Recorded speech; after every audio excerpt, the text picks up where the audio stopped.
पिछले एपिसोड में आप सबने देखा कि मिहिर और सलाखा की नोक-झोंक चलती रहती है, मगर तभी पता चलता है कि मिहिर का सलाखा की जिंदगी में आने के पीछे कोई और ही मकसद है, जिसको अंजाम तांत्रिक कटकानंद दे रहा था।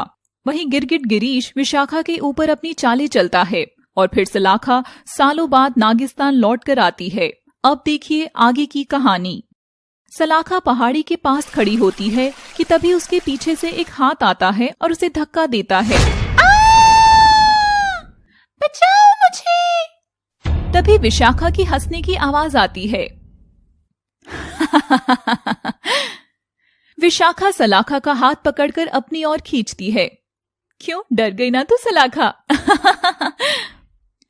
विशाखा की बच्ची, तू कभी नहीं सुधरेगी। अगर मैं गिर जाती तो? कभी भी नहीं। आज इतने सालों बाद तू आई है तो थोड़ी सी मस्ती तो करनी चाहिए ना मुझे। और तू गिर जाती तो बस ज्यादा से ज्यादा मर जाती। सलाखा और विशाखा दोनों हंसते हैं। और कैसी है विशाखा? कैसी होंगी? नागिस्तान में रहकर तेरी बहन तो गवार रह गई और तू बन गई शहरी मेम। नहीं, ऐसी बात नहीं है विशाखा। नागिस्तान की जिंदगी सच में बहुत आसान थी और शहर की जिंदगी उतनी ही मुश्किल। तो यहाँ माँ बाबा के पास है, बहुत लकी है। हाँ, ये तेरी सारी चिकनी चुपड़ी बातें मैं समझती हूँ। और तभी पेड़ के पीछे छिपा हुआ गिरीश विशाखा को इशारा करता है और विशाखा जोर से हंसने लगती है। क्या हुआ विशाखा, तू हंस क्यों रही है? वो मेरे पास तेरे लिए एक सरप्राइज है। क्या? कैसा सरप्राइज? सलाखा घबराते हुए घर लौटती है और कमरे में जाकर अपना बैग पैक करने लग जाती है। क्या हुआ सलाखा बेटिया, ये तू अचानक से कहाँ जा रही है? माँ, मुझे वापस शहर जाना है, मैं अब नहीं रुक सकती हूँ। पर अचानक से तुझे हुआ क्या सलाखा? मुझे कॉलेज का काम है, मुझे वापस जाना है, वो भी आज ही। नागरानी और नागराज दोनों सलाखा को रोकने की कोशिश करते हैं, मगर सलाखा उनकी एक नहीं सुनती और वहाँ से चली जाती है। सलाखा सुलेखा के यहाँ आ जाती है। अरे बिटिया, तू इतनी जल्दी वापस भी आ गई? मैं बहुत थकी हुई हूँ, अपनी पकाऊ बातों से मुझे तंग करना बंद करो। और सलाखा अपने कमरे में चली जाती है। सुलेखा को सलाखा का यह बर्ताव बहुत ही अजीब लगता है। सलाखा कमरे में जाकर खिड़की से बाहर पूरा शहर देखती है और जोर जोर से हंसती है। हाँ, अब आराम कर लेती हूँ, कल फिर मुझे कॉलेज भी तो जाना है। और अगले दिन सलाखा सुबह कॉलेज के लिए तैयार होती है और जैसे ही जाने लगती है सुलेखा सलाखा को टिफिन देती है।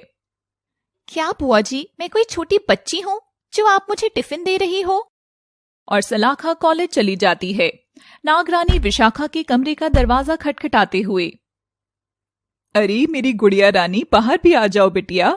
देख, अब तो सलाखा भी जा चुकी है और तुम कल रात से बाहर ही नहीं आई हो। तभी कमरे से विशाखा की आवाज आती है। माँ, मैं एक बहुत जरूरी पूजा कर रही हूँ, अगले 2 दिन तक मुझे तंग मत करना, जाओ यहाँ से। यह सुनकर नागरानी हैरान हो जाती है, मगर फिर वो विशाखा को कुछ नहीं बोलती। सलाखा कॉलेज पहुंचती है और तभी उसे गेट पर कुछ लड़के मिल जाते हैं। अरे वो नीलगाय किधर चली? कभी हमारी ओर भी ध्यान दे दिया करो। ये सुन सलाखा को बहुत तेज गुस्सा आता है और वो अपनी नागिन वाली आंखें उन लड़कों को दिखाती है। बचाओ, ये नीलगाय नहीं, ये तो भूत है। और लड़के वहाँ से भाग जाते हैं। मिहिर दूर खड़ा होकर ये सब देख रहा था। तभी वो सलाखा के एकदम करीब आ जाता है। हेलो नीली परी।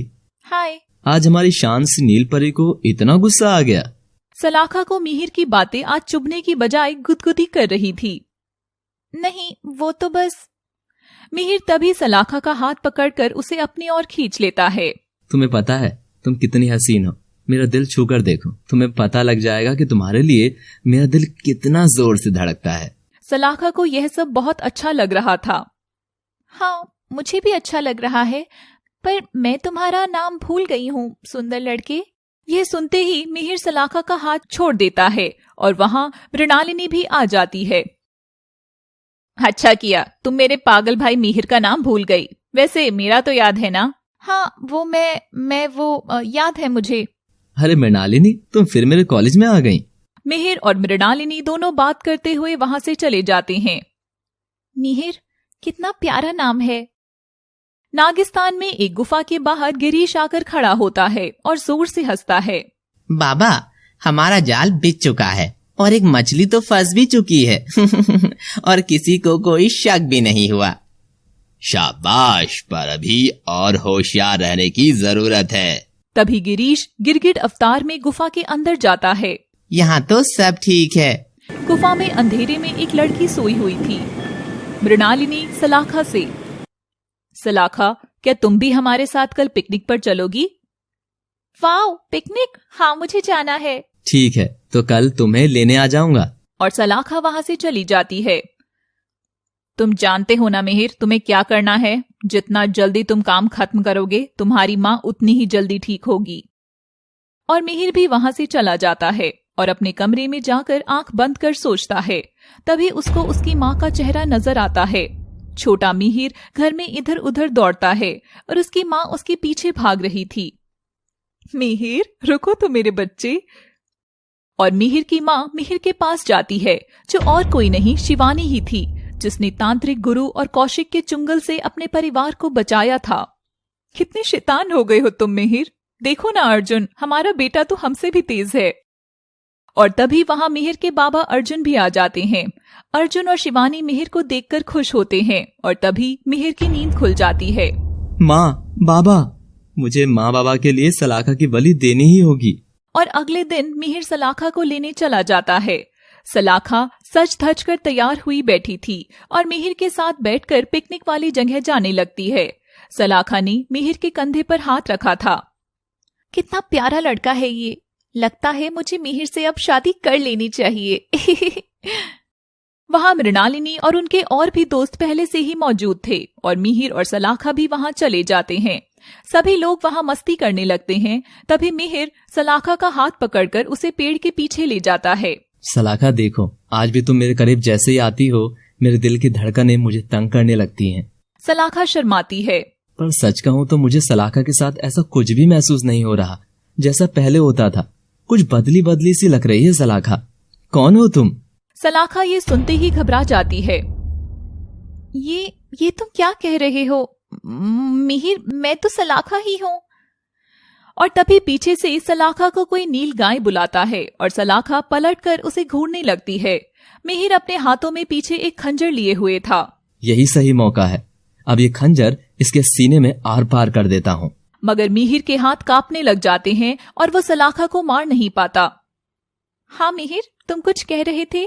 मैं कुछ भी तो नहीं। चलो सबके पास चलते हैं। सुलेखा सलाखा के जाने के बाद उसके कमरे में जाती है। जब तक ही वापस आएगी तब तक मैं उसका कमरा साफ कर देती हूँ। और सुलेखा सलाखा के बिस्तर की चादर उठाती है तो वहां कुछ अजीब सा देखती है। सुलेखा देखती है कि सलाखा की चादर पर ढेर सारा नीला रंग लगा हुआ था। ये क्या अजीब बात है, इतना सारा नीला रंग? सलाखा जब आएगी तब उससे पूछूंगी। तुमने वो काम नहीं किया। मुझे थोड़ा समय और चाहिए, पर तुम विश्वास करो, मैं जरूर ये काम कर दूंगा। अच्छा गाइस, चलो अब नदी में खेलते हैं। ये नदी में तो बहुत मजे आएंगे। सलाखा ये सुनते ही घबरा जाती है। नहीं, तुम लोग जाओ, मुझे पानी से डर लगता है, मैं नदी में नहीं जाऊंगी। ओ कम ऑन सलाखा, अब सबके होते हुए कैसा डर? पर सलाखा नहीं मानती और साइड में चली जाती है। तभी मिहिर अचानक से सलाखा का हाथ पकड़कर उसे गोद में उठा लेता है और उसे उठाकर नदी के पानी में फेंक देता है। यह देखकर सलाखा की चीख निकल जाती है। मिहिर, ये क्या बदतमीजी है? और बाकी सब हंसने लगते हैं। तभी मृणालिनी सलाखा की ओर इशारा करती है। मिहिर, वो देखो क्या है। मिहिर सलाखा की ओर देखता है और चौंक जाता है। कौन हो तुम? सलाखा के शरीर का नीला रंग पानी लगने से निकलने लगा था, जिस वजह से सलाखा आधी नीली और आधी गोरी रंग की हो गई थी। सलाखा ये देखकर घबरा जाती है और पानी के अंदर डुबकी मार लेती है। अब देखिए हमारी कहानी के अगले भाग में क्या नया दिलचस्प मोड़ आने वाला है। कैसे दो बहनें बरसों पुरानी शिवानी और अर्जुन की प्रेम कहानी को खुद से जोड़ बैठी हैं और कटकानंद मिहिर को अपने इशारों पर कैसे नचा रहा है। कहानी के ऐसे ही दिलचस्प मोड़ को देखने के लिए देखते रहिए नागिन का प्यार सीजन 2 ओनली ऑन पापा TV Hindi. Thanks for watching.